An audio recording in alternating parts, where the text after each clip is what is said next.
Isa na namang uri ng aso na isinusulong bilang kauna-unahang dog breed na mula sa atin, mula sa Pilipinas. Yes. Ang makakasama po natin ngayon sa ating Wednesday Pets Day. Pero bago po yan, panoorin po muna natin to. Sa panahon ngayon, marami na sa mga Pilipino ang nahihilig mag-alaga ng mga aso. Ilan sa mga dog breed na kinagigiliwan ng Pilipino ay Shih Tzu, Golden Retriever, Pomeranian, Bulldog at Chihuahua. Pero alam mo ba na kamakailan lang ay mayroong ipinakilala na kauna-unahang dog breed mula dito sa Pilipinas. Ito ay ang Philippine Forest Dog o kilala rin bilang asong gubat.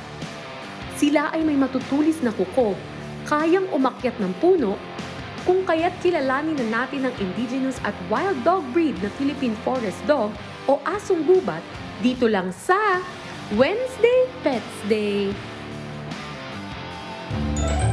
Yan, kaugnay niyan, makakasama po natin ngayon ang presidente ng Philippine Forest Dog Legacy Club Incorporated na si Mr. Daniel Oviedo at ang officer ng Philippine Forest Dog Legacy Club Incorporated na si Ma'am Maricris Dailusan. At syempre, kasama rin ang isang asong gubat o Philippine Forest Dog na si Hiraya.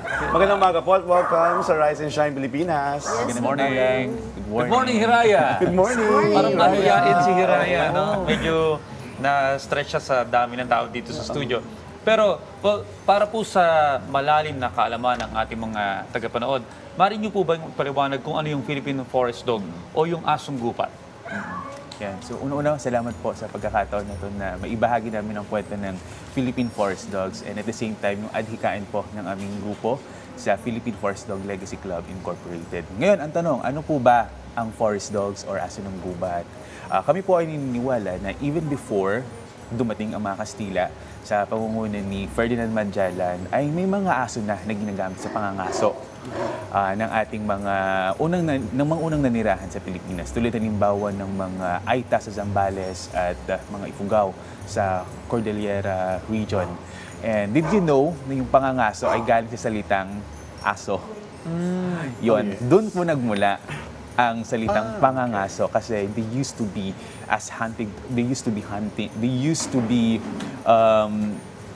used for hunting. So doon po nanggaling yung salitang pangangaso. And ayun, sa patuloy po na pananalisik namin, 30 years na po, actually 3 decades na sa aming grupo sa pangunguna ni Father Dante Dailusan, ang aming research lead, na ang mga asong po ito ay actually nabibilang sa primitive dogs, sa primitive na lahi. Ngayon, ang question ulit, ano po ba ang primitive dog? Ibig sabihin, kapag primitive dog ang isang lahi, hindi po nagbago yung kanilang characteristics, yung kanilang traits, nung sila ay unang lumitaw. So, na-preserve po yun. So, even yung mga ninuno nila, kung anong traits na nila noon, ganun pa rin po. So, intact. Ibig sabihin ulit, hindi po sila nahaluan ng ibang breed. Naipasa yung lahi nila ng solid, ibig sabihin hindi nahaluan ng ibang breed. Tama. Hindi katulad ng ibang mga lahi na Na mix minsan may na. halo na. Ganon. That's right. Miss Marie, may tanong kami kasi maraming misconception ngayon ng tao na ang forest dog ay matapang daw, agresibo, nangangagat. Ano bang masabi niyo ron? As you can see naman po. Oo. Siyempre bilang primitibong lahi ng aso, natural na sa kanila yung pagiging mahiyain. Kasi lalo na sa mga first timer na lang makita. Pero kapag maganda yung pagpapalaki po, habang maliit pa, makikita nyo naman po yung resulta. Yung pagiging aggressive kasi resulta yun ng hindi magandang pagpapalaki sa aso. Pero may nabagit ka kanina, no? Kasi yung ibang aso, meron sila natural na characteristic na minsan maamo na kagad pag nakilala o kahit kakikilala lang nila doon sa tao. Si Hiraya, no? Hindi nabagit kayo tungkol sa tiwala ba yung kailangan Yes, mo? pag nawin mo yung trust niya, di ba, yung loyalty nasa amo, nasa per parent. Pero assurance naman, di po sila sinasabing wild.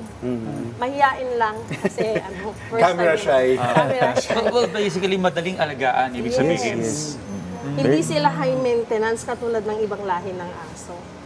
Well, sir, sa tingin niyo po ba, Sir Daniel, bakit mahalaga na isulong ito bilang opisyal na dog breed ng Pilipinas? Sa ngayon, meron na pong 356 dog breeds na nakaregister or kinikilala ang Federasyon Cynologique Internationale or the World Canine Organization.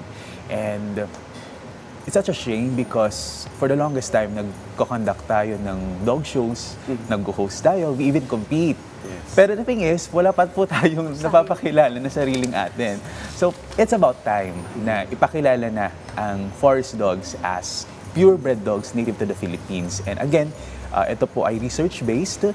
Kaya sa ngayon po, we're undergoing yung DNA testing, which is part of the phase ng aming pagsulong na makilala ang Philippine Forest Dogs as our national dog breed.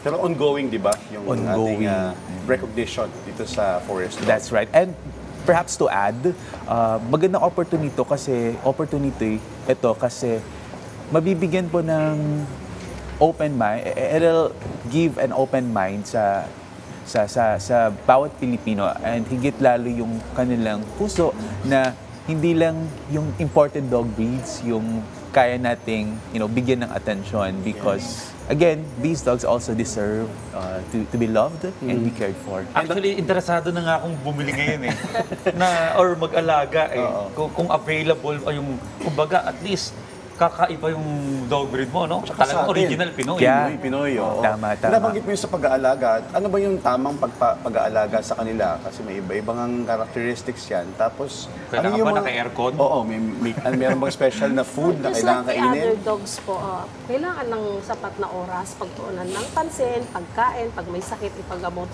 Pero yung advantage ng Philippine Forest Dog, yung kung ano yung kinakain natin, hindi Okay. katulad ng dog food, mamahalin, tsaka yung pagpapa-grooming, tayo pwede nating i-groom sila. So, hindi masela? Yes, hindi maselan. Oo. Yun yung advantage ng Philippine Ganda nga, Forest no? Dog. Halimbawa, ako po, interesado akong mag-alaga ng kagaya ni Hiraya. Hiraya. Saan po ako makikipag-ugnayan? Sa po namin, sa club po namin. May available po ng mga tuta na... Kaya sa ngayon po, meron po nga kaming program which is in selective breeding just to ensure na yung preservation nung lahi nila ay maipapagpatuloy. Kaya sa ngayon po, mas mainam na connect po muna sa amin. So you can find us on Facebook, again, Philippine Forest Dog Legacy Club Incorporated, and we'll give you more details kung paano po yung process ng pag-adapt and other things na kailangan niyo pa pong malaman sa pag-alaga ng aso ng gubat. How about yung may message ba kayo? Kasi merong mga iba na hindi nila alam na yung aso nila yung forest dog. So may mensahe ba kayo sa mga kabataan o sa mga kababayan natin na meron ng ganyan? Kung paano nila mapapangalagaan itong Tama. uri ng aso na to? Kaya isa po sa aming layunin ay talaga yung awareness na again, dito po sa Pilipinas, meron po tayong lahi ng aso na sariling atin. And on top of that, since syempre aso po ito, very susceptible po sila sa lahat po ng cruelty. That's why aside from awareness, yung adherence din sa Animal Welfare Act. So again, ito po yung law that aims to protect the welfare of these dogs. And not just the dogs, but even other animals. And part po nun ay yung protection din ng kanilang natural habitat, responsible pet ownership. Ibig sabihin, dapat yung pet vaccinated, registered, and of course, properly cared for. Sa mga ka-RSP po natin, we're encouraging everybody na mag-alaga ng ganitong uri ng breed. Unang-una, napapansin ko, malambing siya. Parang napaka-dependent niya sa'yo. Clingy, Oo, clingy siya. So, kung gusto niyo ng mga mapagmahal na pets, eto na siguro yung Yes, Tamang tama. Asahan Para sa sila atin, sa ano? pag-guard. Di ba sa pangangaso noon, di ba ang kanilang... maasahan sa pagbabantay, pag-guard. Oo, di ba kasi yun naman Yun. talaga yung role nila noon pa, yung bantayan, yung Si Bantay, ari-arian, oo. di ba? Kaya nga yung ating tawag sa aso noon is bantay. Oh, okay. So pag may stranger, tumatahol din sila? Yes po. Okay, kasi yung aso ko, watchdog. Kapag may stranger, naka-watch lang siya eh. Hindi tumatahol eh. So ito, pwedeng... Mahusay Watch po and silang bark to, watch and Guard. Okay. sa mga stranger. And maybe just to add, kasi una po sila naging hunter. So, they were used for hunting. And eventually, syempre, nag-evolve pa tayo. Nag-evolve yung mundo na ating ginagalawan. Naging guard dogs din sila. And now, kasama natin as humans, even yung environment that we live in now, nag-evolve din. Even sila, naging pets na din. So, that's how they evolve. Sana makita natin to sa mga susunod na dog show dito sa Sa Pilipinas. susunod, Yes. yung talent naman ni Hiraya. Oo, Yes. papakita natin. Speaking of dog show, kung okay lang po i-plug namin sa inyo. Go ahead. So meron po kaming event happening in April So this will be at Ayala Bay Mall. So please catch the Forest Dogs live at Ayala Bay Mall. It will be on April 12, 13, and 14. Support nyo rin po ang Pet Summit Philippines kasi ito po yung kanilang 10th year anniversary, celebrating po lahat ng hayop, no, na matatagpuan sa Pilipinas. Okay, bilang panghuli, sir, pakibanggit uli yung sinabi mo kaninang Facebook page para makipag-ugnayan yung mga interested natin mga ka-RSP.